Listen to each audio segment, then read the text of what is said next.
Diumumkan yang dumasarkan keputusan Presiden Republik Indonesia Nomor 7 Tahun 2020 ngeunaan gugus tugas percepatan penanggulangan coronavirus disease 2018 atau COVID-19, Surat Edaran Menteri Kesehatan Republik Indonesia Nomor HK.02.02/Menkes/5 ngeunaan ngatuturkeun WHO nu parantos netepkeun status virus COVID-19 salaku darurat kesehatan global nu parantos janten pandemi.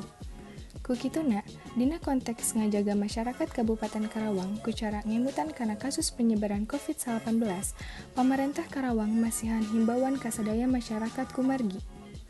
Hiji, ngajaga kesehatan ku cara ngabiasakeun hirup bersih supados sehat jasmani. 2. Wawasuh panangan ngagunakeun sabun atau hand sanitizer, nganggo masker upami bade aangkatan, konsumsi tuangan anu bergizi. 3. Nyingkahan tempat umum nu dipikaring ku batur upami teu aya pangabutuh nu penting. 4. Nyingkahan ngarampa fisik. 5. Teu kenging sieun sareng panik, ngan tetep ati-ati atawa waspada mah kudu. 6.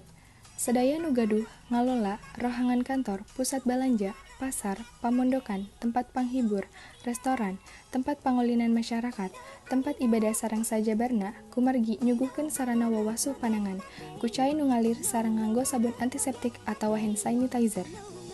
7.